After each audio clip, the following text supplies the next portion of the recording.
and welcome. I'm Dave, and you are listening to Life Is Peachy, a nostalgia-fueled podcast that allows me to sit here and waffle on about the bands and the albums that became the soundtrack to my life. Growing up in the 90s, the early 2000s, and while we're at it, sharing a few memories from Her Name Is Murder Productions.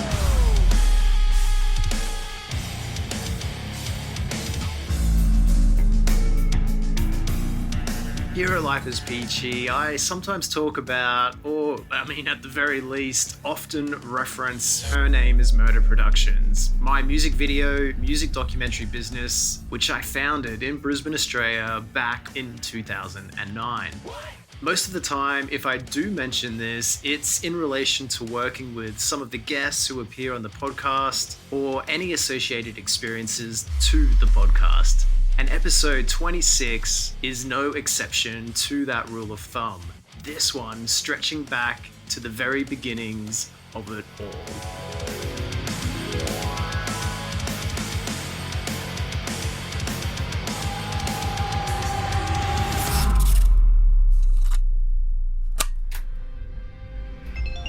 Start the music.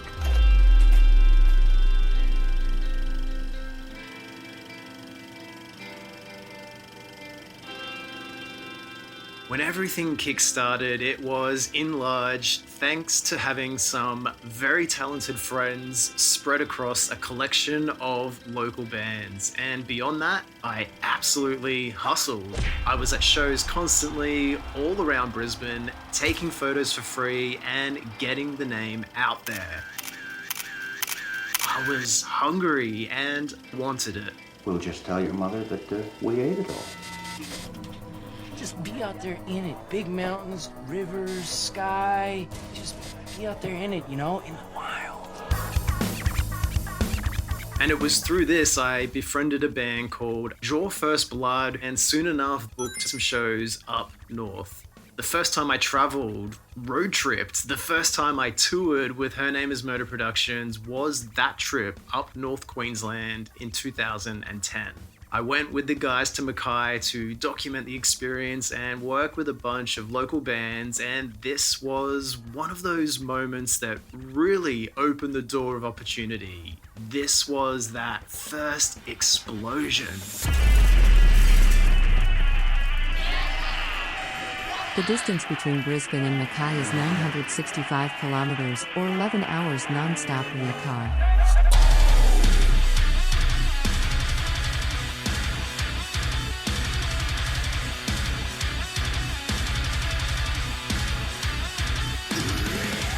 Mackay was a goldmine of eager, passionate musicians ready to grab a one-way ticket, with the destination of making a music career their reality.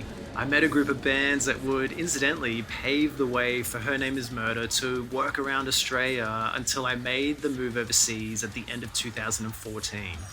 Bands like Draw First Blood, All Hallows Even, Bleach the Skies, and Madisonfoxx, and along with a few Brisbane-based bands, Embrace Eternity, Training Day, Armada in the Dusk, and Chasing Sirens, it all really started from here, working in Queensland. I'm not really sure what I was expecting heading up on that first tour, but bonds were quickly formed over various road trips and the ensuing partying and madness before and after shows. What? Did we just become best friends? Yep. To the game.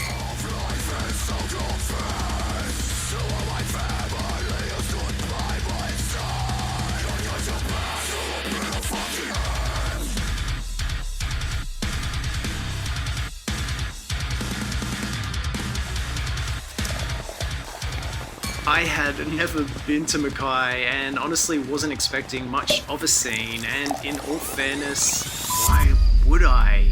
Out in the middle of Whoop Whoop regional Queensland, a country town mostly known for the heat and its mining industry. So I couldn't believe how alive the shows were and the amount of people in attendance. Let's party.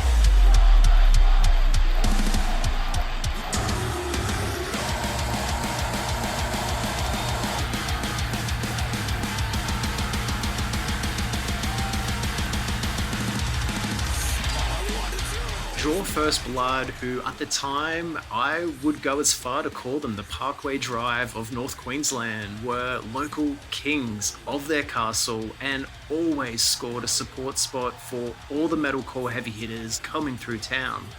Word of these bands and the North Queensland scene was spreading like wildfire. These shows were bringing in a lot of kids. It was thriving and there was a lot of fun to be had. Keep in mind, only years earlier, this scene didn't even exist. Everything was now up for grabs. In some ways, yeah, it felt lawless. Is that gasoline I smell? No, man. No!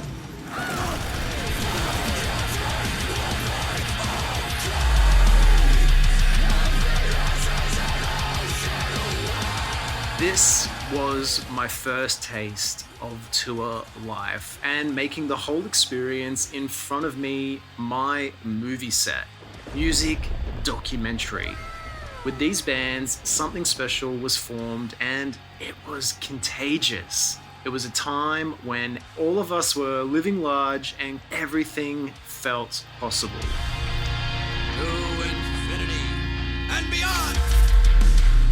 And for these guys, that prime aspiration was making it out of their hometown and transitioning into the big smoke.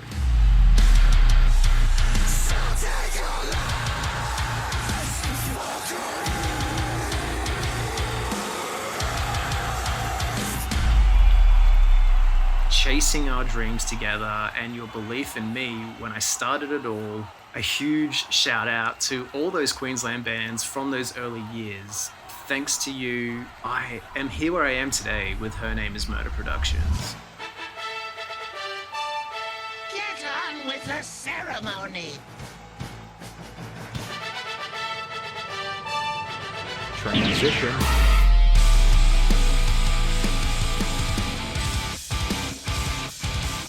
So, hopefully I've set the scene for those out there listening, because all roads, of course, lead to what today is all about. Excellent. Last year, Madisonfoxx's sophomore EP, It For The Biscuit, turned 10, and even though the band would call it a day not too long after its actual release, life did indeed go on and the music remained, even if somewhat lost in the cracks as the hands of time ticked on. Yet, in many ways, the lessons learned, the memories and milestones associated with this time and place are as fresh as ever, even if it's been a hot minute between catch-ups.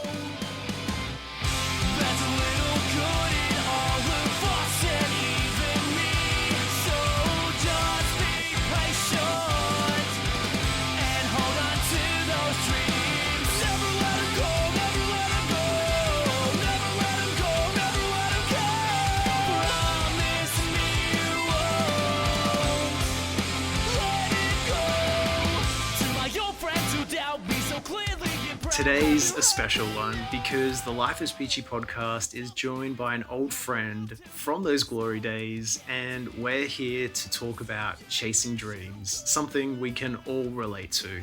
He and his wife Erin are making their mark on the world with Retro Rescuers, but before all of that, I knew him as the super sexy frontman of Australia's Madisonfoxx. Yeah. I'm just going to take my jumper off, Dave. You can edit this out, mate. I'm boiling up in here. Give me a second. Oh, damn, it's getting hot up in here.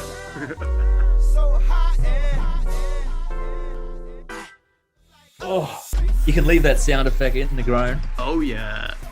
Yeah. I am, of course, talking about Miletic. It's been a while between road trips, man, but I am so happy to welcome you to episode 26. Thank you for your time and energy, and yeah, congratulations on 10 years of It For The Biscuit. No worries, Dave, my brother. You're making me feel old with that 10 years. Well, yeah, this podcast is known for celebrating a lot of 20, 25-year anniversaries. We'll even be coming up to some 30-year celebrations soon enough. So if it's any consolation, 10 years in the Life Is Peachy universe, mate, you're still a spring chicken. Well, okay. A little bit better. Hey. When's your birthday? 8th of May, 1969. You're 37. Yeah. Get out. When's your birthday? But first things first, let's go back a little further and lay down some foundations. From those earlier years in your life and essentially growing up throughout the 90s, what would you say was your first initial dream as a kid? You know, that classic question. What did you want to be when you grew up? A rock star, man. Straight into it. Yeah, of From the course. get-go, you wanted to do the band thing then. Oh, dude, always. My mum still has them at home. It was like grade 6. I would have been like 11 years old, 10 years old. And it's funny because of the name of your podcast. We were told to do a project on whatever we wanted. And I did this weird project about myself and my friends in a band, but I used the photos of Korn. I was Jonathan Davis, but his name was Mitchell Miletic. And I stuck it on this big colorful piece of paper and had my role in the band. And then I did like a fake bio of my own history. Had nothing to do with Korn, but had those older cousins who were into Korn, so I'd listen to it and I sort of idolized them for a bit. Had my mate Mikey Robson in there, and I had his name under Fieldy. Mikey Robson might listen to this. Fulfilling my needs, feel these dreams. Searching for some weed. And just that real sort of little kid imagination. That's probably my earliest memory of going, I want to do music, you know what I mean? Which sort of stems from more so just wanting to entertain, wanting to create and make things that people enjoy. But definitely, like back in the day, I had older cousins in a band and stuff. I just thought they were the coolest. And there's just so many memories of me in primary school going over my friends' houses, and none of us had instruments. And I'm talking like little kids here. So don't think I'm like 15 years old doing this, but we'd like sit under the house with bits of vacuum cleaner, like just the tubes. And I'd pretend to play the guitar and sing. And then my mate would use the other little tubes to pretend he's playing the drums. And yes. Dude, it was just innocent, young fun that never sort of left me. Oh man, I love that. Lips will know I'm not shy of a good air guitar sesh. Yeah, we got each other, bro. We got it all happening. Okay, so always born to be a performer, eh? Wanting to be anyway, yeah. I'm with you on this one, man. My brother and I would put on shows and boy band performances for our babysitters when we were kids. He and I would rehearse and then try and do stuff with the lounge room lights and use the couches as stage levels. It was crazy, man. We were so into putting on a show. Probably my earliest form of performing, and that sensation of feeling cool and getting a buzz from wanting to be a musician and entertain.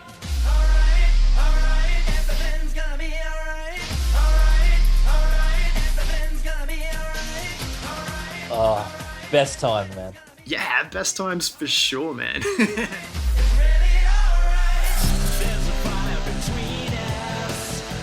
And then that kind of upgraded to air guitar and headbanging in my bedroom throughout the 90s to all this new, edgier music I was now discovering. All my favorite alternative and heavy music. It's always been such a fun thing for me, that pseudo musical performance. Yeah, it's almost like a spiritual awakening. You don't know why you're so obsessed with it. You really just want to dive in there, but you're still too young to actually understand the concepts of how hard it's going to be to actually learn these things and try and do these things properly. Yeah, that's so true, and such a good point. That reality came and hit me a lot later when I started my own band in high school, and I had this simultaneous passion to both front a band, touring the world, of course. Of course. And make action movies. Action.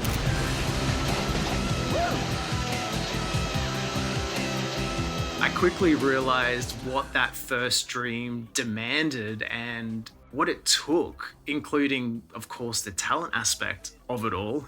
And so, I decided to focus my energy and passion on the later, which worked out great in the end via working with bands through video.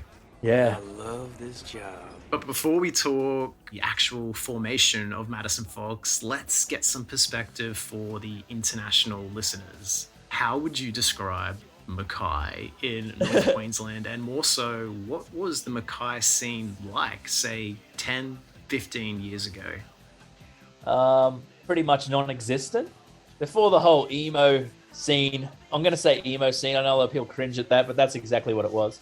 Before that come along, it was mostly just pub bands trying to imitate that sort of like Killing Heidi era, pubbish type of rock bands like that. So for the sort of music I was into, there really wasn't anything around. Small regional town, nothing to do besides drugs and alcohol. And then this whole new music scene, screamo, emo, sort of come along with bands like The Amity Affliction and Parkway and all that started making its way through the airwaves to MySpace. 10,000 years will give you such a crick in the neck.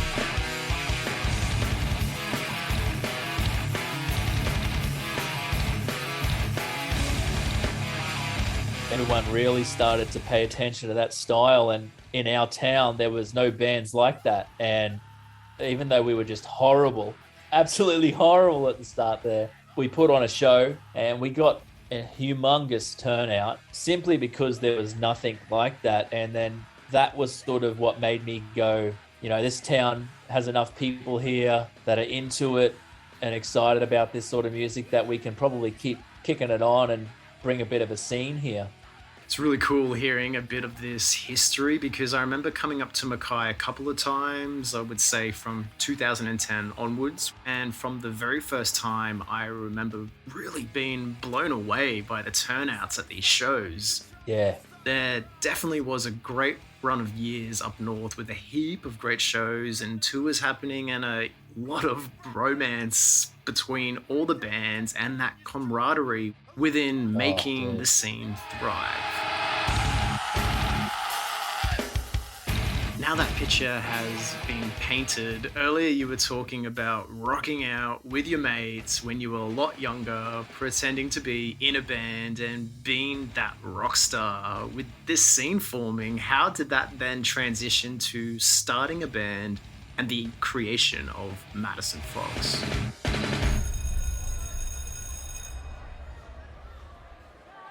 Madisonfoxx was probably like my fourth or fifth band.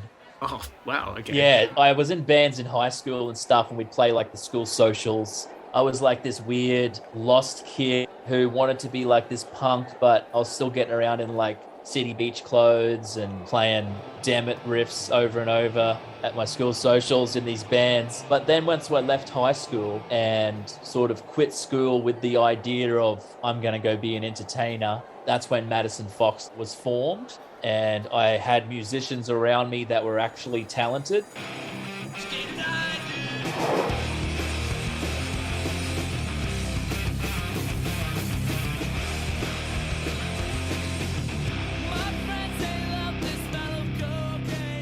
I wasn't necessarily the most talented kid in town, but these talented musicians were sort of drawn to me, and I was drawn to them because they could obviously see in me that I was serious and I had that entertainer aspiration inside of me, and I needed some talented musicians to be able to, you know, make me look okay. And we kicked it off from there, and it was so much fun ever since then.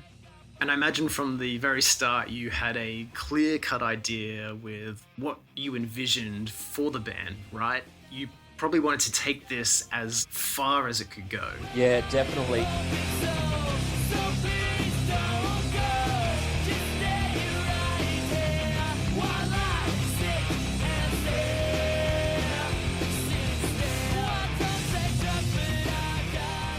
It's like one of those video games. You just defeated the first wave. You know you have moments when you're truly an asshole? At the start, we were probably a little bit heavier than what we ended up being, but I think when we were trying to fit in with that scene that was very hardcore, it wasn't really showcasing the best of us. It sort of all became like this B-grade hardcore band.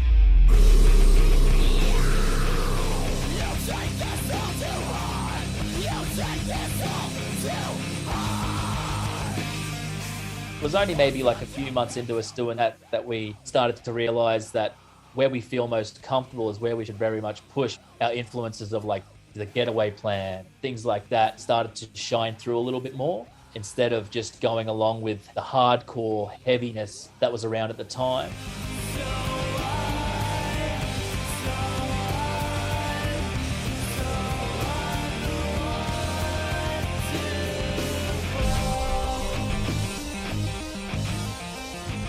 Which was a weird thing for our band because, as you would have known back then, Madisonfoxx was constantly on tour with like Wish for Wings, Amity, all these heavy bands. So socially, we were sort of in that realm, but musically we were a little bit different. We kind of liked it because it really split up a lot of the shows musically and helped us sort of stand out a little bit.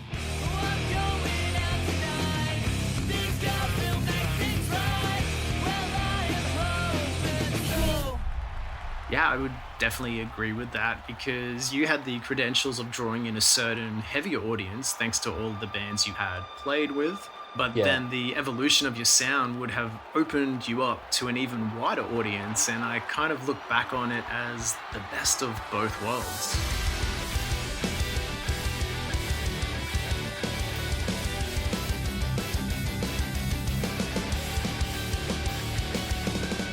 People would come to your show and there would be a pit because people would be throwing down, and there would also be a lot of melody and hooks. Yeah. It created a diverse concert crowd, which is something I've always loved, still with shows today. So yeah, I imagine that situation seems like a more exciting place to be as a performer. I feel that. I feel like a lot of younger listeners got a kick out of us. We were sort of speaking in a way that they could understand and not feel so intimidated.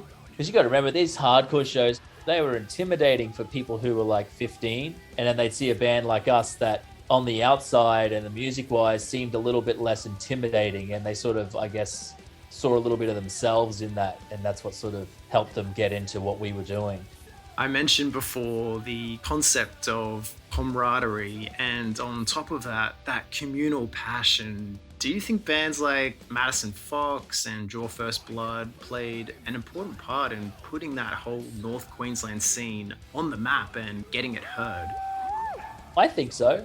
I think in Mackay, the first couple of shows we put on, just the number of kids that turned up. We're talking like nobody bands, right? From Mackay, and 1,200 people buying a ticket to a show where not one band on the bill has a recorded song. So people are rocking up to these gigs without even knowing what the band's about. And then you get all these kids returning and you think to yourself, God, I got to start recording some stuff. But you're 100% right. I think Draw First Blood, us, there's a few other guys that just had the passion for it. And then that passion and those crowds is what brought the more established acts up north.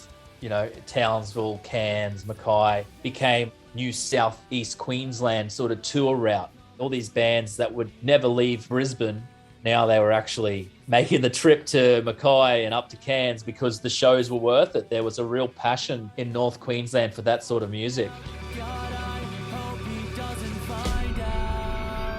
It's like looking in a mirror, only not.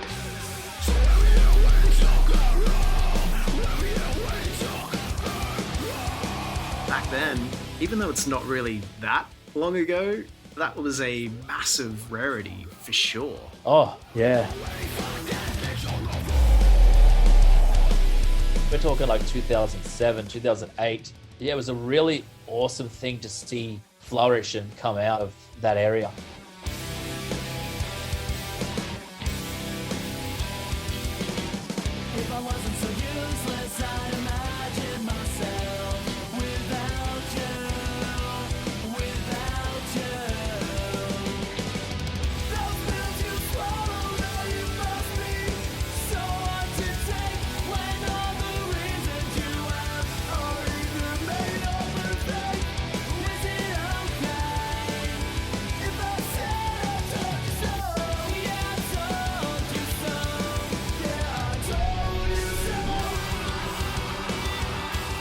We're talking about bands coming up north and going on to essentially start making this common practice in their touring cycle, thanks to bands like yourself and the scene you all helped create there.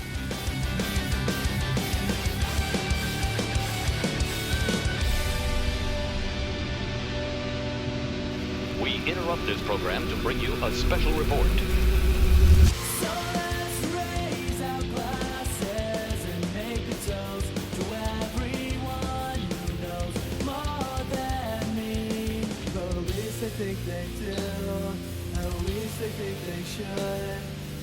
Naturally, I imagine this then planted the seed for a lot of local Mackay bands to then grasp a similar concept and start making their way down south for shows such as Brisbane and Sydney. Oh. Yeah, and even with recording, Madisonfoxx would head to Sydney's Electric Sun Studios in 2010 to record your debut self-titled EP.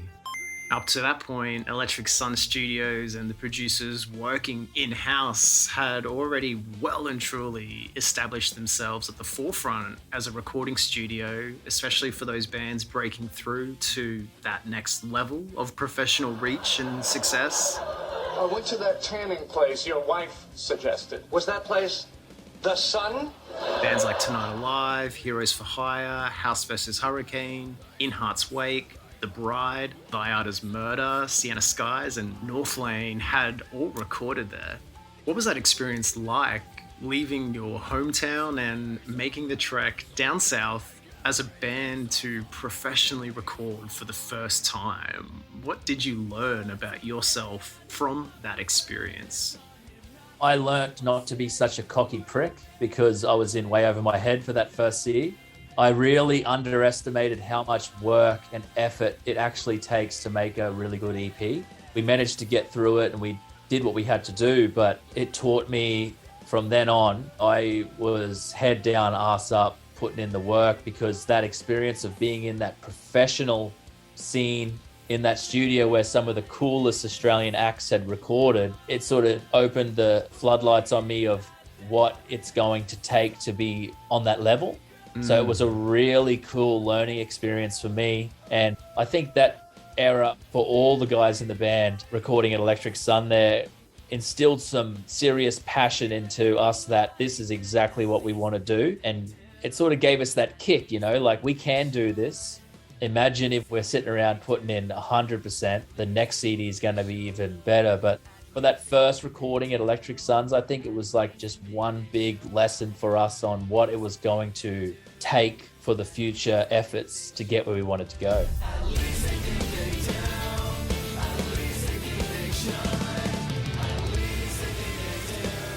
Straight up, what you're laying out here is instantly obvious. I mean, I believe, with what would be the band's 2012 sophomore EP, Risk It For The Biscuit. Evolution and growth in songwriting and performance is evident.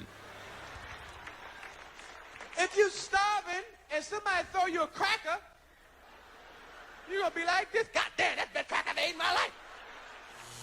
You guys returned to Sydney, but this time would work with acclaimed producer Sonny Truelove. After that massive self-titled learning experience, what did you want to come out with on the other side? I was in a little bit of a battle with myself during that recording. My main focus was to not let my brothers down in the band.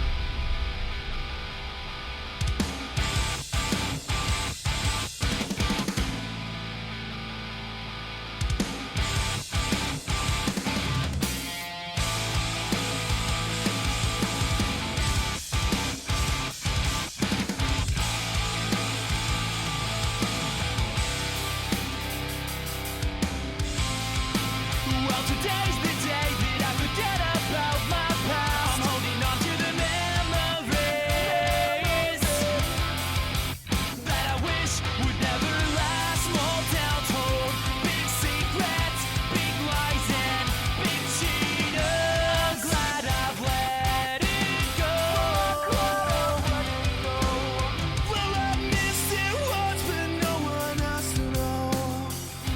I wanted to impress them. I wasn't even thinking about impressing people who were going to listen to it or anything like that. All I was worried about was when we get to the studio with what I've written and what I've got to offer, I want the feeling and the vibe of this recording experience to be like, this is it. And I feel like when we did that, because I learned from that first recording and I was putting in the hours, we were putting in the time. Like you said, there's a large difference in quality of songwriting, quality of vocals. To my old friends who doubt me so clearly and proud, have you heard them know? The dumb kid with no hope will move to the big smoke. Yeah, I didn't lose. Even expressing my emotion on a believable level while singing was something I had to teach myself and learn after that first experience.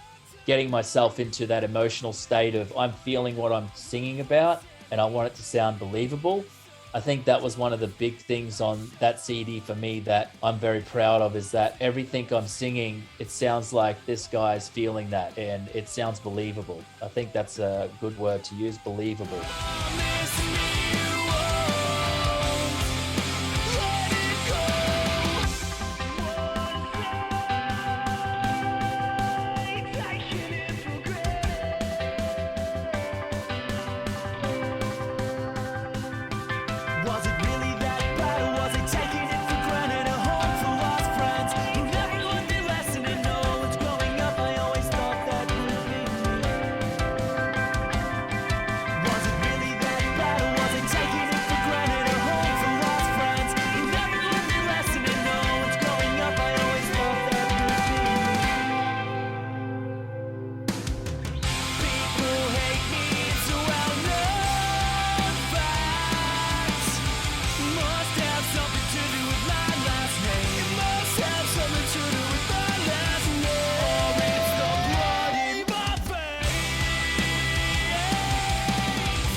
I would have told you this back in the day, but obviously we're now looking back on a decade of this EP. I just wanted to say to you again that I think this release is amazing, man, and I really rate it. I still listen to it regularly, and I think this is a reflection of that songwriting and, yeah, that believability.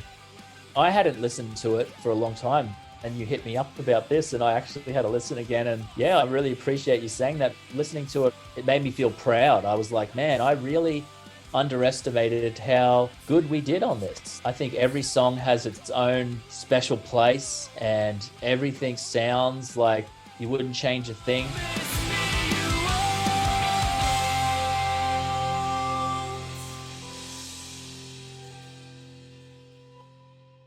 There was true meaning in the lyrics I was writing and expressing.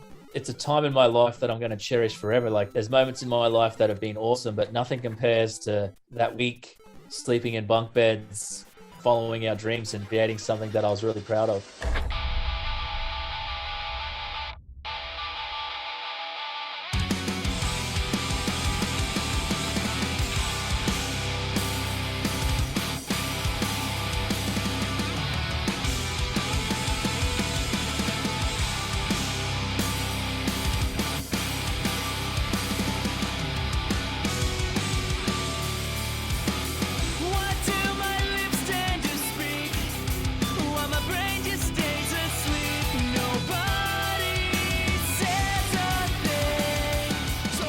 So what did producer Sonny Truelove bring to the whole experience recording the EP?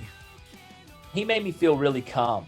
Not to take anything away from the producers of the first EP, it felt like a little bit more cut and copy job in that scenario. Whereas from the get-go with Sonny, it was like, come upstairs to my kitchen table, let's sit down and eat dinner together. Let's talk about real stuff together before we even got into the studio itself.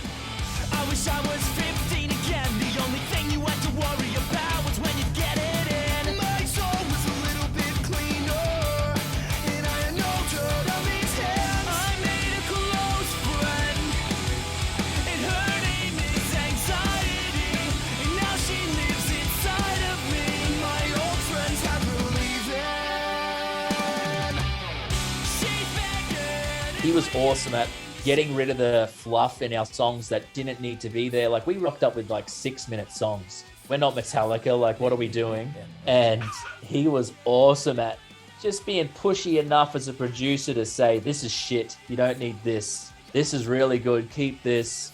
He made us feel really good, but at the same time got away with cutting our songs up, but making us feel like it was still us. Because, you know, there's a lot of producers out there that sort of sink their teeth into things and completely take away what you're trying to do because it's something that they don't either agree with or whatever. But he was really good at bringing the best of us out of our music. You mentioned this a little earlier, but I'd love to talk some more about where the band was at coming into the actual recording. Let's talk about the chemistry and connection. Yeah, it was really good because, like I said, with that first EP, it was hard for me, man. I was struggling to get through it, just really doubting myself, not performing the way I wanted to.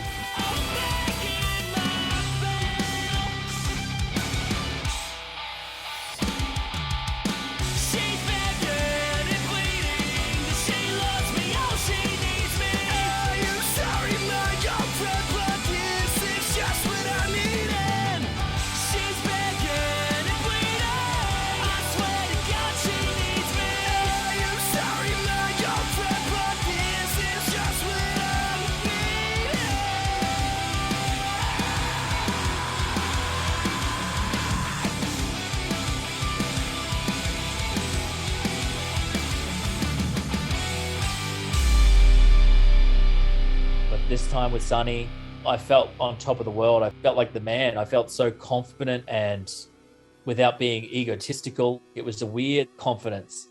Like I said earlier, I just didn't want to let my friends down. Being the lead singer in a band, it's awesome.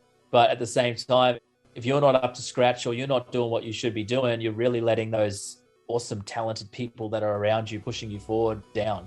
And I just didn't want to do that. But that experience, that didn't happen at all. It was awesome. Yeah, it's that sense of charisma and confidence that really comes through this time around in general, but let's specifically focus on the vocals. Yours, of course, and also with guitarist Kyle Bennet. Yeah. Hey, I'm Mitch. And I'm Kyle. And we're from Madisonfoxx. Keep telling yourself you're happy and you're nothing like me. Keep telling yourself you're right where you need to be.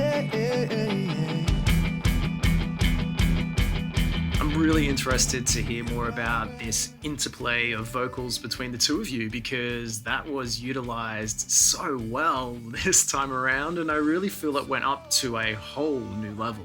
Yeah, that was like a little bit of dark secrecy in our band because at the start, we recorded that first EP because I was struggling so bad.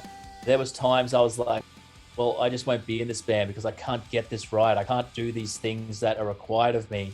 And Kyle was like, nah, man, we want you in this. We need you in this because Kyle's a great singer too and a great musician. And instead of letting it all fall through, he's like, I'll just hit the stuff that you're struggling with. It sort of was like this really awesome accident. So from that horrible experience for myself, which ended up being decent in the end, that sort of set up our whole style from then on out, was this duet type deal of just really good camaraderie within vocal performance. You know, like you said, we're all over each other, doing some really tight-knit harmonies and just having fun with things. There's almost parts where it feels like a rap song for 20 seconds, just how we're overlapping and using our words together. And it just worked so well for us, especially live. Brought a whole other set of energy. I think it was one of the best accidents ever. Yeah, and obviously the two voices and styles are quite different, so it added that extra dynamic that made the music even more engaging. Yep. Why do we lose the things we want while doing what we love? Who is right and who is wrong? I guess we knew it all along. How did the evolution in your craft take shape between the two releases? Was it incidentally from touring and feeling things out, or was there a conscious decision to change it up? Don't let life get too serious.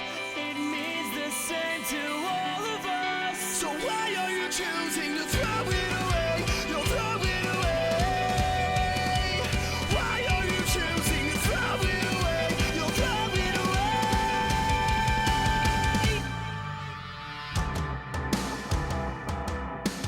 I think it was a big kick in the ass for all of us. We got to step this up. So it just became practice 4 nights a week in a studio instead of practice once a month in one of our garages with half the equipment, no PA. You know, we started investing money into our craft and also songwriting 100%. We were writing 1 or 2 songs a week sometimes and playing them live and testing them out and seeing what was working and what wasn't. And then some songs would just get forgotten about, and then we'd use something from a song we'd performed live that worked for 10 seconds. So we'd use that 10 seconds of that song. And another really good thing about that EP was we had an insane lineup of musicians. Kyle's great. Dan's a wizard on the guitar. He brings that airy U2.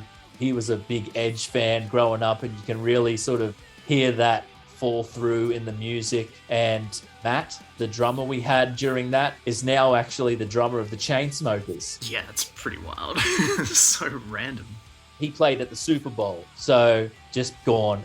We had musicians in that room that weren't fucking around.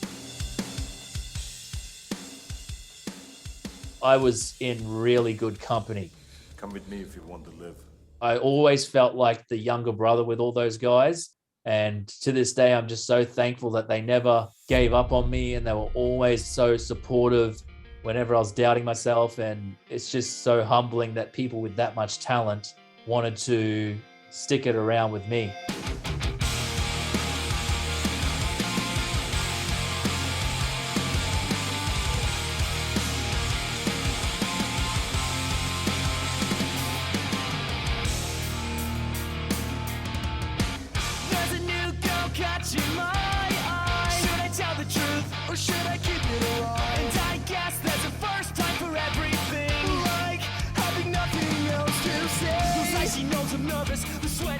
I remember the vibe at the time leading up to the release of this EP, how proud and excited you all were. Also that anticipation of just getting it out there for the public to finally hear.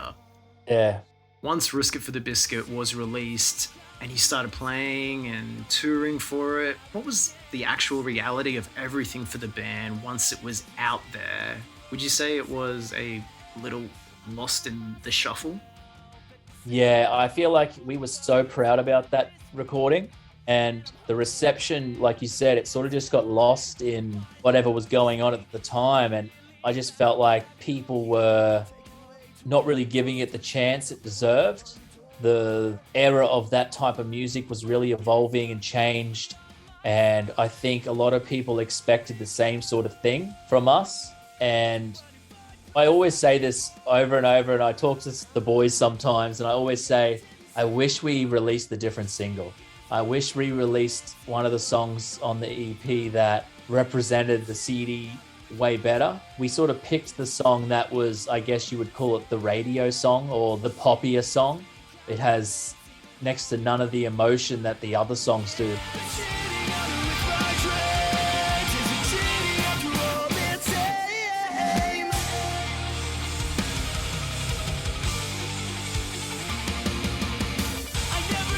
You listen to the other tracks and it's these dudes pouring their heart out and like really giving it to these songs and these tracks. And I think people sort of didn't really give it the chance it deserved. But the people that did give it a chance, like yourself, saying, this is more than I expected. This is incredible. We get told all the time by people. I still get random messages from people listening to it and just saying things like, how this never took off, I'll never know, and things like that, which feels absolutely amazing, but it still is very bittersweet. I feel like those songs really did deserve more attention than what they got, but it is what it is, and I'm still insanely proud about what we did, and I wouldn't change it for the world.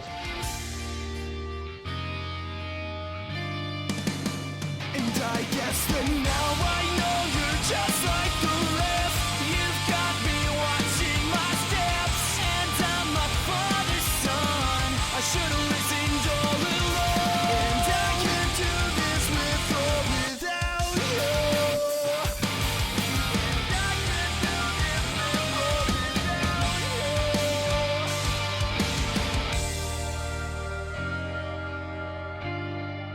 great to hear how proud you are of it and that you still get love for this EP. When I saw it was the 10-year anniversary back in 2022, I just thought, man, I really need to do this episode and would love to get some more ears on this thing and its story. Yeah, because it's better late than never, and maybe there's more people out there that could really be into this. I feel that, man. And I appreciate you saying that. It makes me feel good because you're a man of talent. And it's always nice when people from that realm who I see as skillful people are commenting on it and loving it, because we really did put a lot of emotion into that. Me, Kyle, and Dan were living together at the time. It was all we thought about, all we spoke about. There was times when it was just like mind-numbing, just going over things. And don't get me wrong, I absolutely loved it. But in the lyrical content and just the vibe of my performance, ready to explode. I'm ready to pull my hair out. That's one thing that really we dive into on that CD is my mental health. And back then, like now, obviously, mental health is one of the biggest things everyone talks about. I felt so embarrassed writing some of these lyrics and then having to go to my best friends in the world and say like, oh, this is how I'm feeling. I remember having a conversation with Kyle and him just being like, I didn't realize it was this bad. And it's like, well, it's probably not that bad, but this is how I feel. And this is what I want to get across with this release. And I feel like I did a good job. And I feel like when people listen to it, if they're going through these sort of issues and problems, that they can sort of relate to it in a way that doesn't seem fabricated and put on now. Back then when I was writing this and we were writing this, it wasn't territory everyone was very happy to talk about. I imagine you would have felt pretty vulnerable. You know what we were like? We weren't the nicest guys to each other. We were like brothers. If you wore a pair of shoes that you thought were cool and you walk into the room and you're just going to get ragged on because these red shoes you bought, you thought were the coolest red shoes, and you're just getting bagged out the whole night. Oh, I can't believe you wore those. Just that. I don't know. I'm dwelling on shoes, but some deep-seated trauma that completely spawned Risk It For The Biscuit. Yeah, deep trauma. Maybe I was getting made fun of my shoes one night by the boys, but I think that's something that really did put me in those mental states sometimes. It was very hard to be vulnerable around your ruckus boys, your brothers that you were rough with. Hey, you're a real blue flame special, aren't you, son? Young, dumb, and full of cum. We weren't really soft guys. We looked it. I think that was a big thing is everyone used to be like, what are these guys like hanging out with all these hardcore bands and all this stuff? Because we looked like prissy little... We used to get called short stack and that when I would go out to the clubs and people wanted to fight me. You can just imagine sort of what we looked like. But it was a good time, and now I look back at it with nothing but fondness. Well, speaking of good times, what would you call out as some of your best times or proudest moments with Madisonfoxx? First one was after recording with Sonny, the drive home with the rough mix. We did nothing but listen to it the whole way home on repeat, and just thinking this is just this rough mix that we've just done, and it just sounds so good, and it's exactly what we wanted our sound to be. I remember the last day of vocal tracking, and just that was probably one of the best memories for me where, I did it for myself as me, Mitchell Miletic. That was probably my biggest pat on the back moment for myself and proud moment, was just that last day of recording. But then we went and did the Indonesian shows at Jackcloth. We got to experience 20,000 plus crowds for a band from Mackay, which was just mind-blowing. I could never fathom that I'd get up on stage with that many people watching me and perform. And the awesome thing about that was the fact that we got put on such a big show in Indonesia that all these kids, because they seen our name on the flyer, went and checked us out. And they learn all the songs and we're performing. And it was just such a weird, surreal moment. I'm so thankful for whoever it was in Indonesia who got us over there, because without that moment in my life, I don't think I would feel as accomplished. From such a young age, as this little kid, that was the big dream. We got to play cool shows. We played shows with really, really awesome bands. We were playing big shows with Amity and Getaway Plan when they were doing their thing, and some really cool acts. But to get to go main stage in a different country thousands of people watching, screaming, just that big moment for us. That's got to be up there as definitely one of my favorites, one of my fondest memories.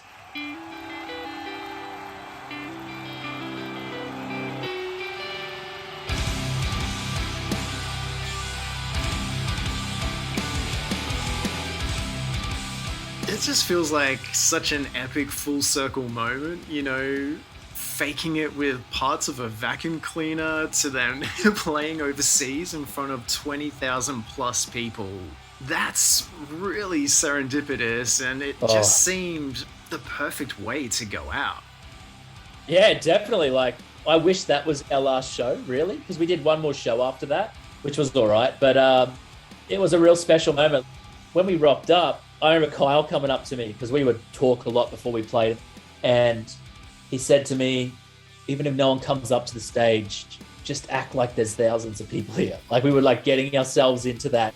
They're going to be over watching One Republic or whatever else was playing. But for whatever reason, man, we got swamped, and it was like one of the best nights of our lives. You might not know this about me, but sometimes I struggle, I can't breathe, and it's a little bit embarrassing, but this is me. Getting this all off my chest to the lady that's behind this desk. She's charging me for her time. That's the only thing on my mind. Oh, I feel sick.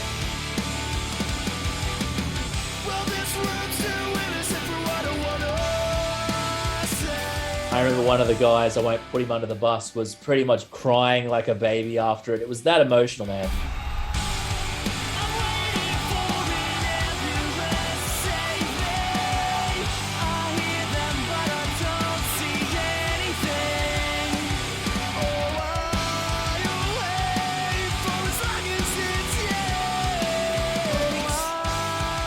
So much effort, so much hard work, and finally getting to at least taste a little bit of what it's like for these big acts that do it all the time and get those big crowds was just so special.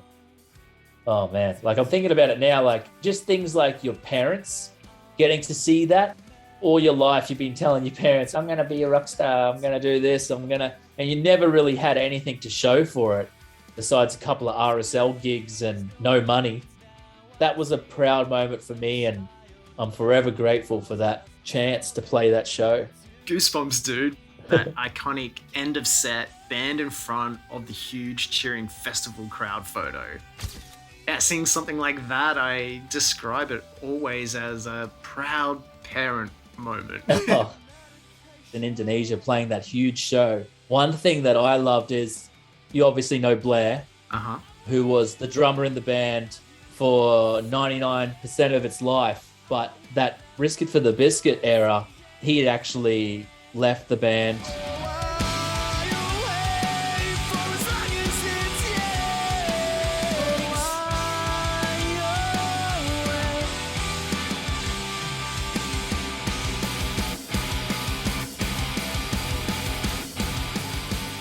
No big drama or anything, just people get over things, which is fine. And we had Matt, our Chainsmoker drummer, who was awesome. He was a great guy. I was chatting with him the other day. He still talks fondly of that era. But having Blair get to play that Indonesia show with me on stage was a real special moment for me, because he was the kid in high school that I started that journey with. He is one of the only people in the world besides my wife and my mum that truly know who I am. You know what I mean? On that super crazy deep level, because we went through puberty together, you know, like we were best friends since then. And to be able to look over my shoulder and see that young, annoying, loudmouth idiot sitting on the drums looking at me, and we're doing it. We did it. That high school dream. We were talking in class to our teachers and stuff that we were going to be playing these big shows and that. And that was another special moment for me, was getting to share the stage with him, especially after he wasn't in the band for that period of time, and then getting him back in just before we went off to do that show. It was fitting that he was there. I want to add that into the fond memory moments. I can imagine what it must have felt like to have that moment, all you guys together in front of such a crowd. That's something you can't explain until you experience it. That energy and spark that comes from a moment like that. Letting that guard down emotionally with your best friends is one of the best feelings in the world. And I just wish us as people had have done that a lot sooner during our band days. Even if it's just for a specific period of time, I've grown up with you guys and other bands, the ups and downs, learning so much along the way and going on to share some pretty monumental, life-changing moments that have contributed to where I am today. I'm just beyond stoked. And knowing the dream and all the hard work, it's just a really special moment for me too, as a fan and a friend.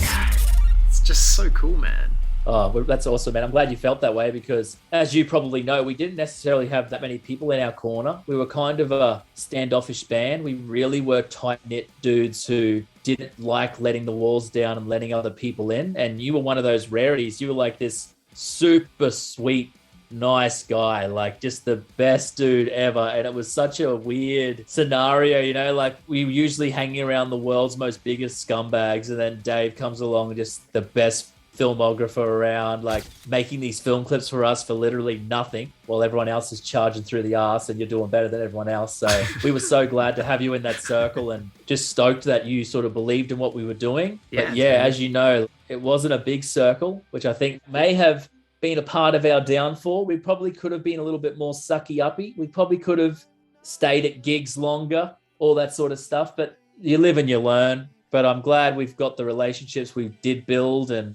I'll cherish them forever.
So do you think a lot of those experiences from Madisonfoxx contributed towards your personal growth as a person and how you express yourself?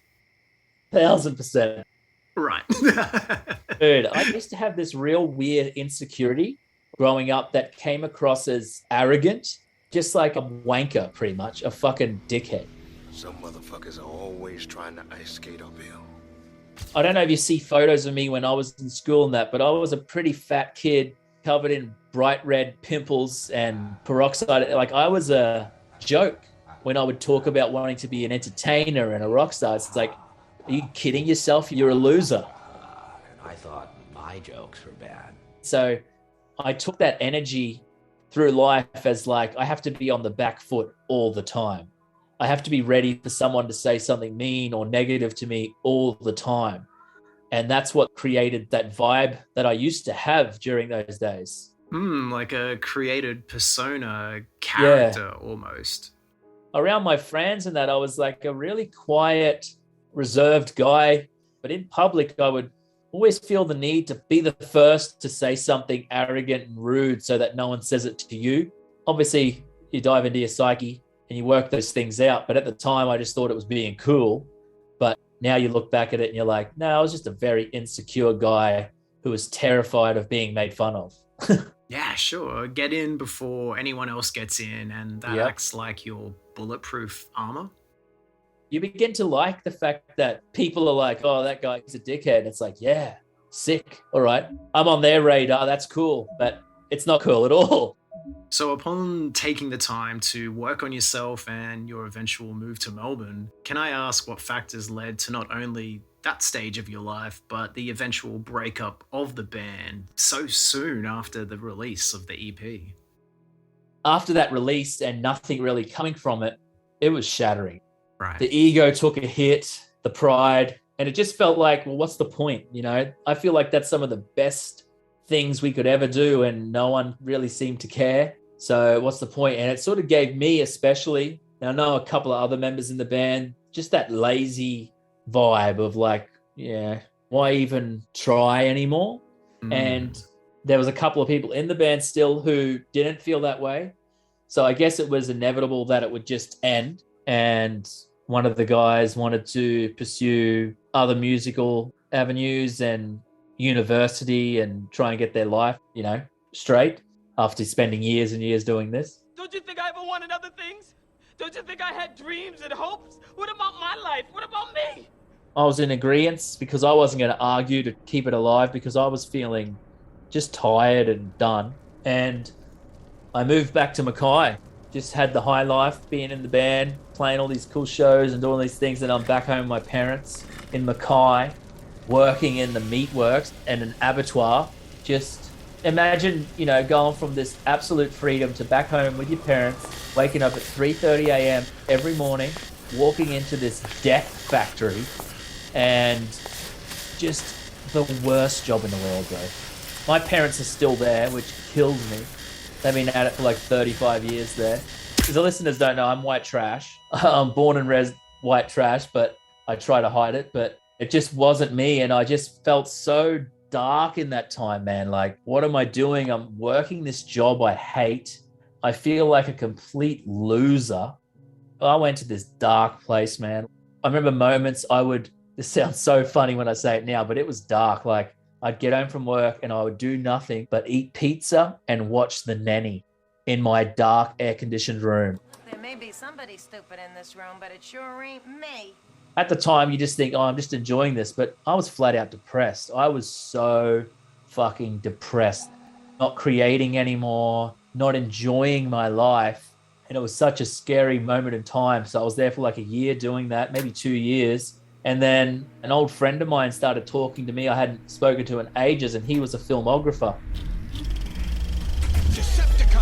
Action. He had these projects in mind. He was looking for a charismatic talent that he could film, and we could make some stuff together, and I kind of fit that bill. I remember it like yesterday. I'm walking into work, and I've got all these conversations with him in my head, like we're going to create this stuff, and he's living in Melbourne. I'm stuck in Mackay. And it's halfway through the day at the meatworks, and then I just go down to HR and I'm like, I'm done. I'm going. Didn't even finish the day. Put my tools down, went to the car, drove home, packed the car up, left that weekend down to Melbourne.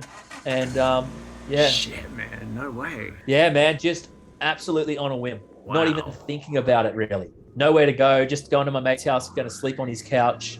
The rest is history.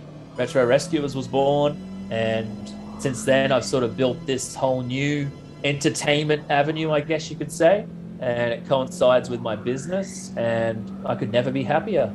Far out, man. I don't know if I've ever heard that part of the story. Hey, that backstory leading towards the move itself to Melbourne. Oh, man, yeah. You just put it all out there on a whim, like that one-way ticket type of vibe where you just have to see what happens, like I did moving overseas, I guess. You just have to try, right? What's the worst that can happen? It doesn't work out. You can always go back to the death factory.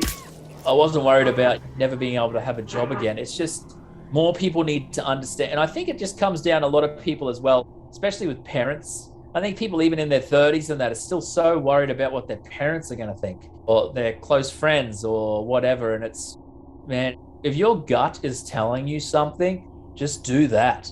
Don't worry about anything else. Just do that. Everything else works out. Yes, I love hearing that, man. And I'm so happy for you following that intuition because, yeah, I mean, you could have easily just, you know, not done that. Yeah, of course. I'll be so different. Right. It's that sliding doors moment. I probably would have a house and a different wife, maybe. I'm just so glad I just went with what I was feeling. I was just doing what I wanted to do to enjoy my life. And I wasn't even worried about how am I going to make money off this. I wasn't worried about anything like that. I don't care if I end up homeless. 5, 4, 3, 2, 1. My thought process was the worst thing that'll happen is I'll have to live in my car for a bit. And I thought, that's not that bad. You can go to a public toilet and have a shower and go hang out at Harvey Norman in the aircon and play some preview games or something, you know? I didn't think it sounded that bad. So if that was the worst case, then I was okay with it. Yeah, it's a really interesting thing to learn or incidentally discover what your baseline is and then turn that into a silver lining somehow. I think it's when you're in those pockets, you then learn the most about yourself and what you're capable of and what you're capable of putting yourself through to keep pursuing the possible potential of a certain outcome. Some amazing life skills come with that, which can really strengthen your character and stay with you for life. Round 1, fight! Definitely. When you do something really scary, you stop caring what people think. That's what ruins everyone's lives, is caring what people think. And I'm not saying be one of these idiots who are like, I'm keeping it real, man. I don't give a shit what people think, man. You know, those sort of people. And it's like, no. You've still got to care what people think in a sense, but you can't let your artistic creativity or who you are truly as a person be dictated by other people's opinions. But that doesn't mean go off and be an asshole to everyone and stick your middle finger up at the world saying, fuck you, do what I want. You've still got to live within the rules and the reality of the universe and how our society is constructed. We live within the friction of life. But still be yourself and don't worry about anything else. It still amazes me how much you can potentially flourish, not only with your art, but within yourself when you stop making it for other people. Oh, dude. Yeah. 100. That's the biggest lesson I've ever learned in life is just, you're not that bad. No one's really thinking that you've embarrassed yourself or anything, no matter what it is. No one cares about you. They're too busy caring about themselves. So I told him we'd be there at 10, but we're going to get there later because I hate the guy. Oh, Hey. Oh, hey. Hey. I didn't see you guys there. How you doing, Nostalgia Heads? We are the Retro Rescuers. I'm sure a lot of you already know that, and if it's the first time you are watching, then welcome. And we're going op shopping today like we do pretty much every day. Yeah. So come along, hurry up, we're a bit late. I don't want to keep Brad waiting.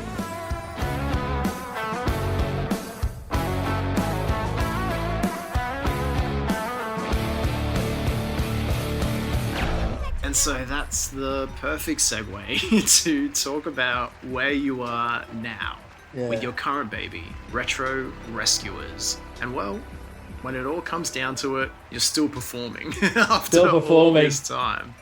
Yeah. What is Retro Rescuers all about?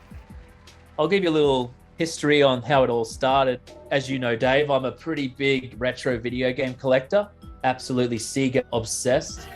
And I used to, well, still do, collect retro video games. It's my hobby, it's my passion. And in order to fund my retro video game collection, I used to buy and sell games that I would pick up from people and go to their houses and buy them and stuff like that. And I sort of got a name for myself as the guy who would come to your house and give you cash for all your video games. And I was doing this as this little thing to fund my collection, but the money started growing way better than the collection.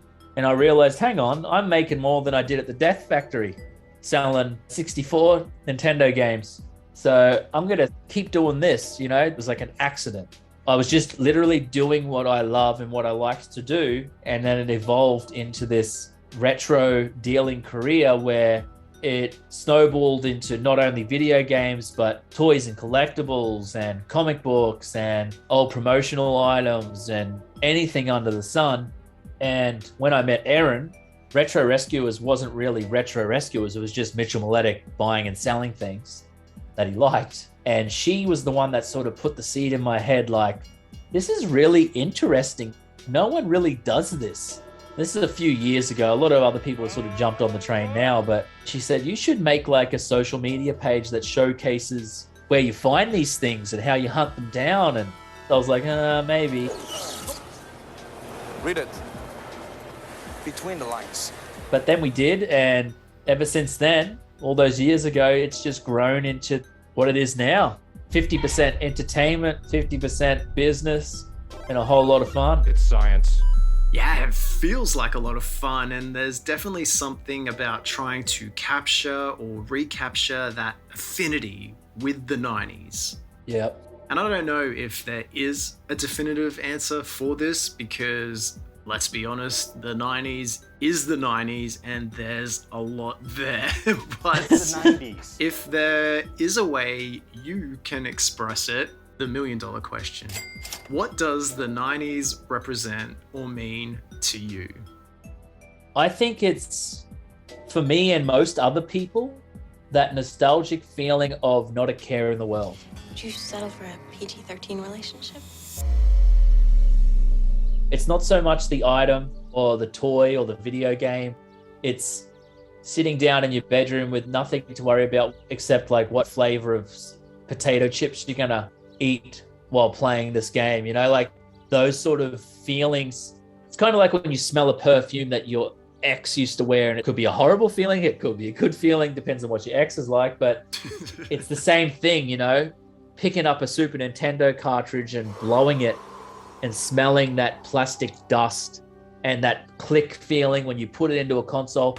We're simple beings, and everyone likes to make out we're these really high-tech things, but humans are very simple, and a simple click feeling in your hand when you put that cartridge in can send you some pretty heavy endorphins.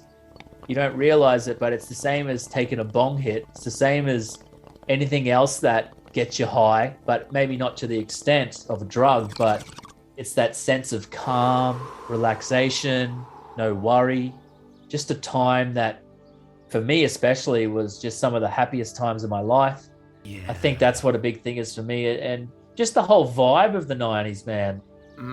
Just such a carefree, internet-free. I think that's a big one too. Yep. A lot of people don't realize how special the world was when you didn't know everything. How exciting was it to have a discussion about something that no one at the table knew? I read about it in a book. What are you going to do? You're going to drive down to the library and get the encyclopedia out? You just go with the best answer of the night. Just things like that, man. I think the problem with a lot of people now is the world's so small that you're compared to everyone else. So no one ever feels good about things that they're doing or achieving because it's always compared to someone else. And I think that would probably be my favorite thing about the 90s, now that I've come to that point, is not knowing what's going on in the world. You trust me? Of course I trust you. As weird as that sounds, it actually sounds a bit stupid, doesn't it? Like, it was better to know nothing about the world. Well, that was the thing, right? The quote-unquote world seemed so vast and limitless, so there was that continual feeling of possibility. Okay, look at you. One day you woke up and knew you wanted to be a rock star. That's it. You wanted to perform and entertain, and then you just set out to make it happen. Yeah, man.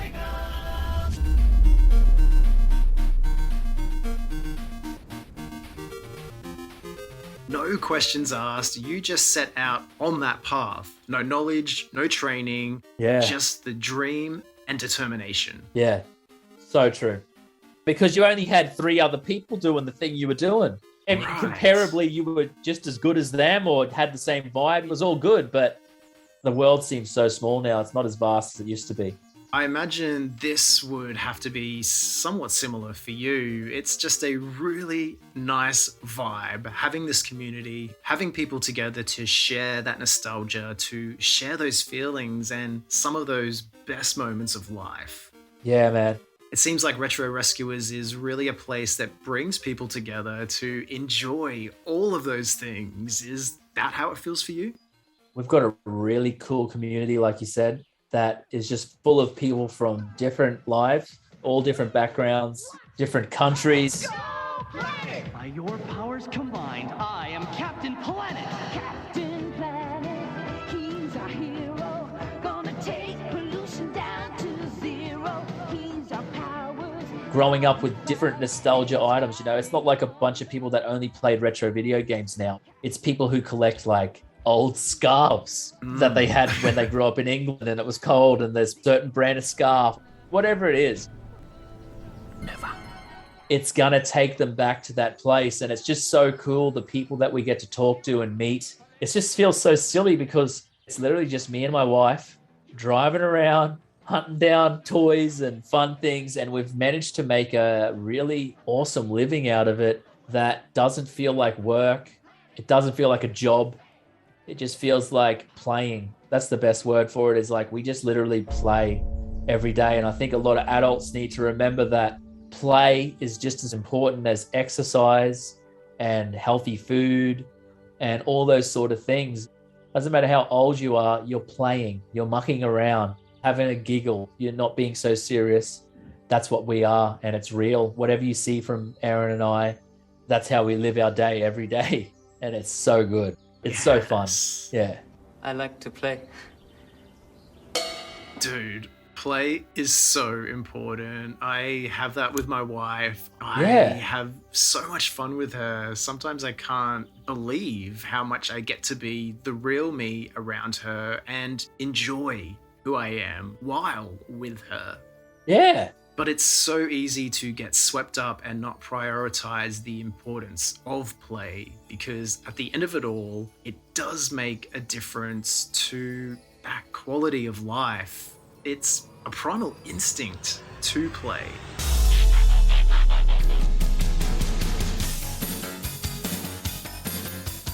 Like, it even sounds weird as an adult saying the word play.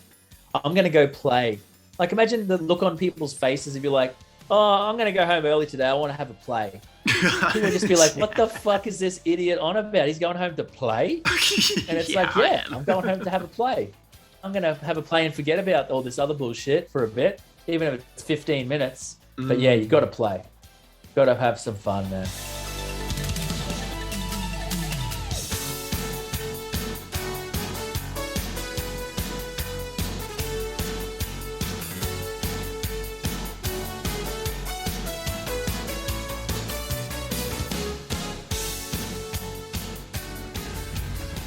Listen to your friend Billy Zane. He's a cool dude. Yeah, I feel that Retro Rescuers is a platform reminding people that it's okay to obsess over the things that they love, and it's okay to enjoy the things you've enjoyed your whole life. Embrace your inner child. Yeah. And that's not strange. You're not strange. You know, why stop now? Yeah. You don't have to jump onto the new thing. You can hold on to the things that you love and you care about. You don't have to worry about what's the new cool thing. You can be cool and enjoy the same thing you've enjoyed since you were 14. There's no rules in this world for that sort of stuff. And I think, especially kids, man, I'm sounding like such an old man, kids. But they're so caught up on being cool. It's a really weird world now. Little kids are trying to be cool, like 10, 9-year-olds are worrying about what clothes they're wearing and stuff, and it's just a really, really weird vibe. But us guys who are old now are starting to learn, you know what, screw that, I don't care anymore. I don't care about being cool. But at the same time, I think it is cool. Super Nintendo is cool. Sega Mega Drive is cool. And if you don't think it's cool, then you're a fucking dud. I don't know. I'm going to just chill out and play some Super Nintendo. It's time to kick ass and chew bubble gum.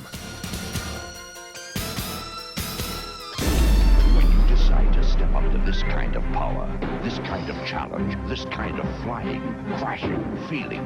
When you decide to get serious, there's only one place to come. The games of Super Nintendo. No one else creates this kind of experience, because no one else creates these kinds of games.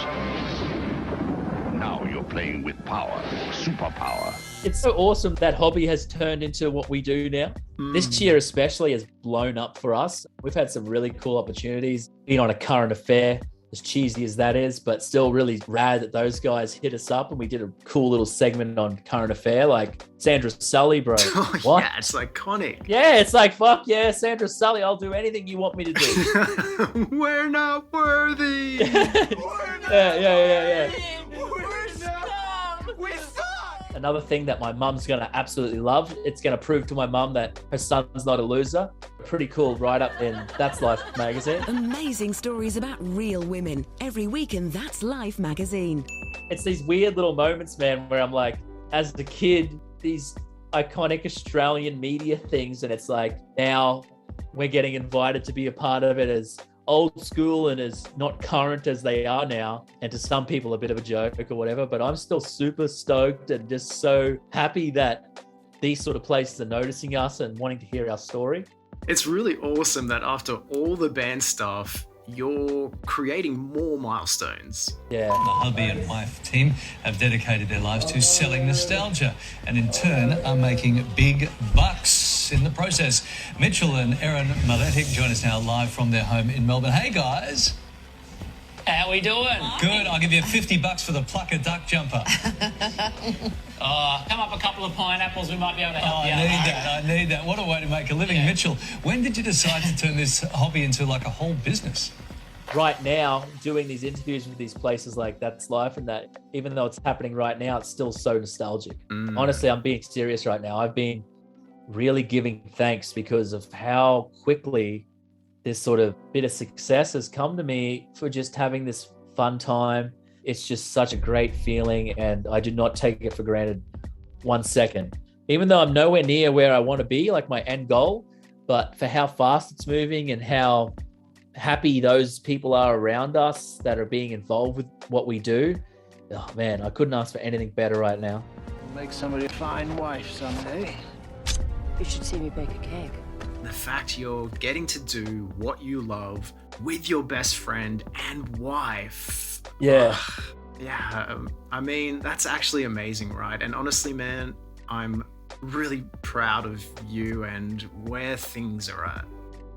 I appreciate that, bro. That's so good that I've got people out there that feel happy for my happiness, and same goes for you. I'm super stoked on where your life's at and what you've achieved and done, coming from that guy filming a couple of little emo bands here and there, and now you're hanging with the absolute gods of metal and shit like that, just kicking back. You know, it's really cool to see, and we've both got beautiful, awesome wives. Hey, Alec, do you know what sucks about being a Baldwin? No, what? Nothing! Sometimes I almost feel like I don't deserve it, you know? And I'm sure you go through those stages in your life because it's hard to be so happy all the time. It's like, when's it going to blow up in my face? When am I going to come home and Erin's going to be like, I'm sick of your fucking Sega collection. I'm out of here. Never, but it's a thought process. Not in my movie. A big dream and a goal of ours since the get-go, get Retro Rescuers on the TV network, a genuine streaming service or a genuine TV station. I want you to put the Posy vibes out there, the Life Is Peachy viewers and listeners. Just be thinking positive about it, because I feel like it's around the corner, and that's a big milestone for us, what we've really wanted to do, because a lot of people assume that we want to be the richest reseller retro guys in the world. It's like, no. Because Erin comes from a musical theater background. She is the fucking best singer in the world, bro. Not like pop singer. Like, I'm talking theater, Disney princess. Makes you cry, man. Like, it's crazy how talented my wife is. I know you. I walked with you once upon a dream. I know you. And having someone like her by my side, and we've been attempting to make it in the entertainment industry. I put little quotations there with my fingers, not that you can see me. It's been a dream of both of ours for so long. And it's funny because she was trying to do the musical theater thing like I was doing the band. So we both came to a crossroad at the same time together, started Retro Rescuers, and that has sort of given us that outlet in the entertainment world in our own little way. And it's just so crazy how the universe works. You want something so bad, and then it all blows up in your face. And, you know, she doesn't get the musical theater career she always dreamt of, and I don't get to be that rock star. But if you want it bad enough and you just keep going after that big explosion of end game in that realm, You never really know what the universe is going to do for you. And if you keep going, it'll get you there, but maybe not in the way you thought it would. Just so stoked that a passion of ours can lead into that entertainment realm. What do you want? It's not that simple. What do you want? What do you want?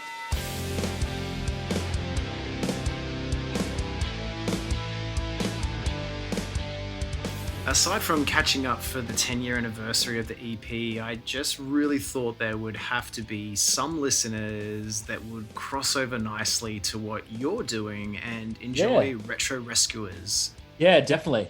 Because obviously a big chunk of the audiences enjoying these new metal podcasts are probably into a lot of the 90s stuff, or at the very least grew up or went to school during that amazing decade. Vice versa with your audience too. That's so true. Like, our fan bases will definitely get a kick out of this without even realizing they would have in the first place, because 99% of the people that are into Retro Rescuers have no idea I was in a band. Right. I don't talk about it. It's a piece of my history that I don't necessarily bring up that often because it doesn't really come up. There's no real reason for it to come up, but I think people might get a little bit of a surprise at what I was doing before this, and it's cool that you've allowed that sort of outreach to come to my followers, and I hope that the guys that tune in with you all the time are going to get a nostalgia hit in a way that I hope the collectible scene can give them the same as the music scene. Yeah, I'd say there's probably a really nice crossover there, and if Retro Rescuer listeners are hanging out right now and didn't know about Mitch's secret past life, you're welcome. That'll be good.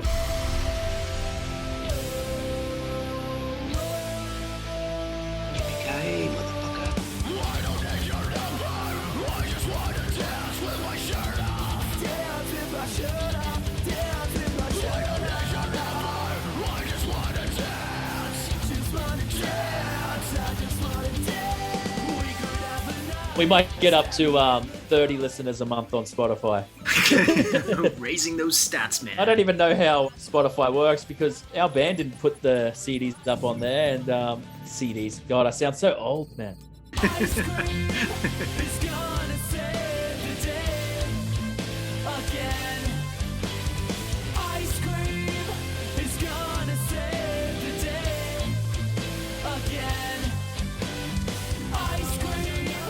That wasn't us. We didn't put those releases up on Spotify, but they're on there, so that's cool. I'm happy they're on there. Speaking of CDs, so every time I come to Australia, stored at my mum's place are my boxes full of CDs. I used to work at a CD store, you'd know it, man. Sanity, music. Yeah. Yeah, so I have a really large collection, and like clockwork, each visit I'll go through these boxes and look through all the booklets, study the pictures, reorganize them.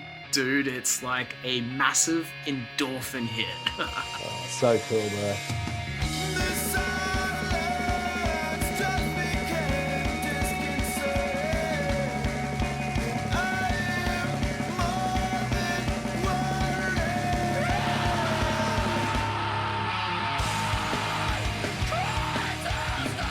Replace that, and so I probably won't ever get rid of them. Especially the EPs from that era. If you've got a stack, I'll tell your listeners now, I'll bring the old money into it. Retro Rescuers, you know. Here we go. You're about to get an exclusive inside scoop from the Retro Rescuer himself. If you need some cash and you've got some old hardcore band EPs laying around, you're in some money. Check them out. Was it the Severance release from The Amity Affliction? Yeah, that's the self-titled EP from 2005. Yeah, it cops like $100, man. I still have my physical of that one. If you need a couple of packets of smokes, go pawn that one in. It's like I picked the wrong week to quit smoking. There's heaps. There's too many to talk about, but that's one of the big ones. Okay, so here's a little piece of trivia for any OG Amity fans out there. We're going way back. Prior to Joel joining the band for the EP we were just discussing, the band was actually a four-piece with Aaron on guitar, and he was fronting the Amity Affliction, handling both the cleans and the screams. And in 2004, they released a 3-track demo EP that featured A Sleepless Winter. That song would later reappear on 2010's compilation Glory Days. And so I was second year in at film school in Brisbane, Australia, and for assessment, we had to create a music video. And I guess you could say that officially this was the first ever music video I was a part of, and this was 5 years before I even started Her Name Is Murder Productions. And through friends of friends, the band we scored was a newly formed Amity-fliction. We shot this music video and it stars Michael Beveridge, who featured on season 9 of Australia's Big Brother, and it's one of those super random moments in time because little did any of us know the band they would go on to become. And aside from Aaron, no one obviously in that lineup remains in the band, and of course it's a song that was dropped from their set pretty early on, so it's all very obscure and kind of surreal.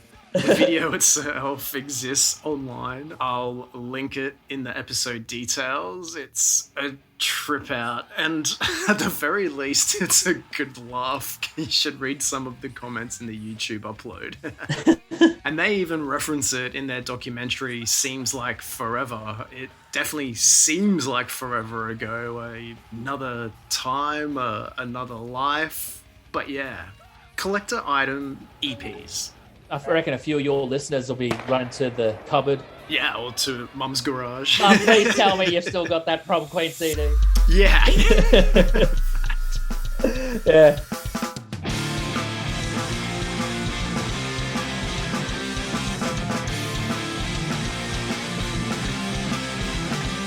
And a shameless plug here, I'd love to interview Aaron from the Amity-fliction and look back on the early days of the band, essentially from the beginning up to Severed Ties. So yeah, any help from anyone to bring that one together and make it happen would be much appreciated.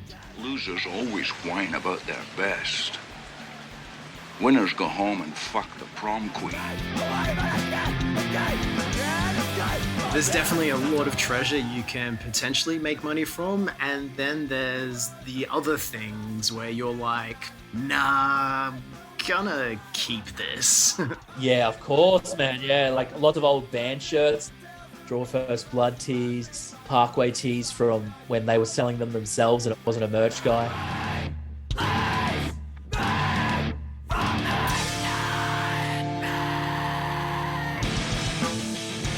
Definitely, man. During my 20s, I gave some band tees away over the years to places like cash converters or op shops. Oh, I can't believe I'm going to say this. Maybe even threw some out. Wow. I can't believe it, and currently hang my head in shame. I don't know what I was thinking. I just wasn't, I guess, because to now replace them secondhand, the prices are insane. Oh, dude. Yeah. Stupid money. I'll probably get shot. A lot of people that do what we do really get grumpy when I tell everyone how much their stuff's worth, but I don't care. Go make some money yourself. I don't need to make money off you.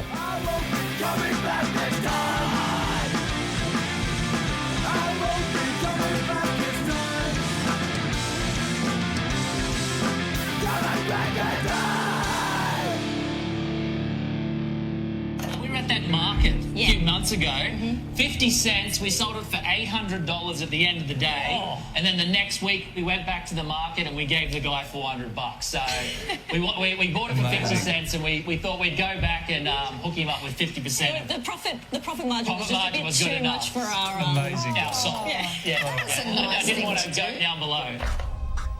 It's time to Tracy Grimshaw me and leave with a signing off spiel for lip listeners who haven't come across Madisonfoxx or Retro Rescuers yet. Smart kid. He read my mind. With your English, he doesn't have much choice. Hey, I know all the good words. And while I'm at it, I'm going to leave you guys with one of my favorite Madisonfoxx tracks from their self-titled debut EP and our first music video together. STP Cody. That's when I realize, that's when I realize. Oh, God. That's when I realize, that's when I realize.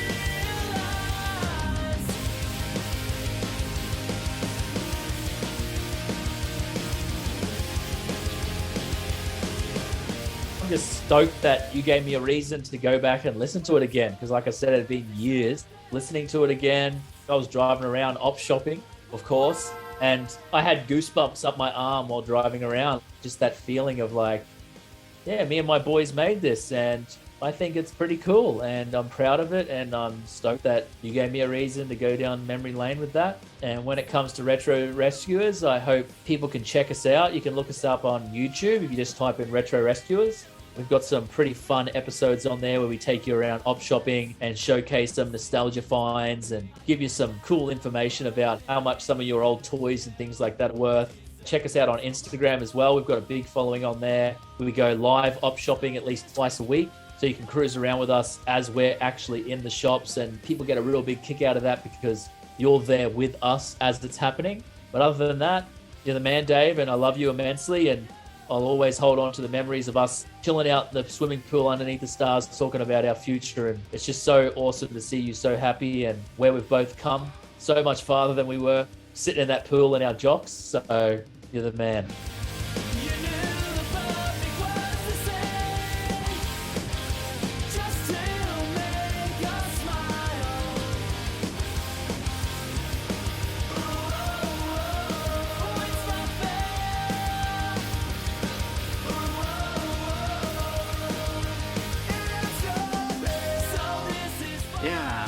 I feel that was actually quite an interesting point of time for the both of us, kind of coming into a crossroads of life, certain things finally clicking.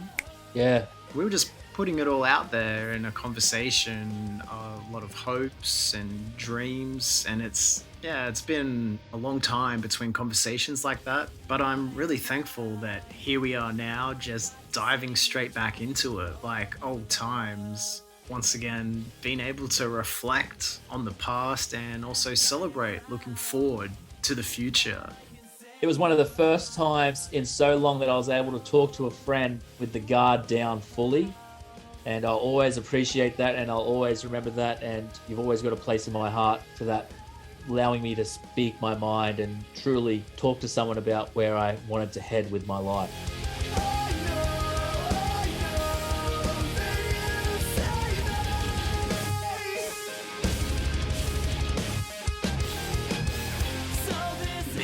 Dude, thank you for the hangs and looking back on that nostalgia and some of our time and memories from back in the day. No worries, bro. We can jerk each other off later. Oh, we sound like we're in love. And it's all real, man. It's 100% real. I really do mean everything I say, and you're the man, and thank you.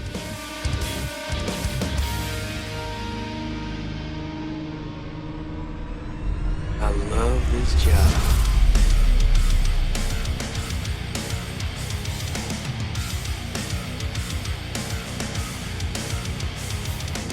There we have it, episode 26 of the Life Is Peachy Podcast and my chat with Miletic, Retro Rescuers and a decade of Madisonfoxx's It For The Biscuit. Next up, who and what will it be?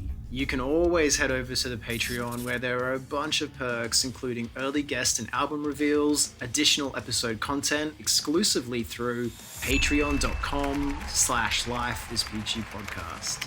Any love over at Patreon really does help to make that necessary time that is required to write, record, and edit these episodes on top of my full-time job with Her Name Is Murder. More support means more time, and the most important thing, more episodes for you. Massive shout out to Majika and Vaginator rocking the Michael Bolton tier. And if you're from the Retro Rescuers community and it's your first time checking out Life Is Peachy, I just want your company. Welcome to the LIP community. Do you happen to have a 90s, 2000s soft spot for nu metal related artists and releases? Well, happy days. There are a stack of episodes waiting for you. Each episode features a special guest from the album of discussion, so come and jump into that time machine and check it out for yourself. We can work it out. And if you find yourself enjoying it and want to support what I do here, please feel free to spread the love and get some of your mates onto the podcast too. Until we hang out again, I would love this chance to say a big thank you for spending your time and energy with me today. It does mean so much. Thanks for listening and joining this massive trip down memory lane. Lips, don't forget to go check out Retro Rescuers. You know where to find all the info and links that you need. Scroll through the episode details and unlock those memories you never knew you had. Big love to you all. Have an amazing day. See you at the party, Richter. Bye-bye.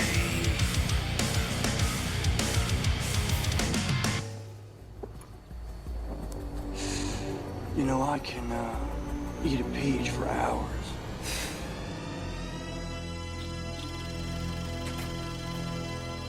This episode was written, edited, and produced by myself. Recorded from the comfort of my own home. DIY style. With each guest calling in from wherever they happen to be around the world at that particular time. The Life Is Peachy theme song is an original tune for this podcast, written by Tim Richardson. The Life Is Peachy podcast is not monetized. All music rights and credits go to its rightful owners. Further details can be found in the description of the specific episode. All artwork is original and illustrated for the Life Is Peachy podcast by Chris Lisa Leifting.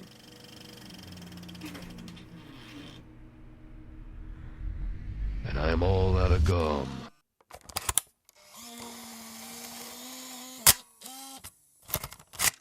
Goodbye.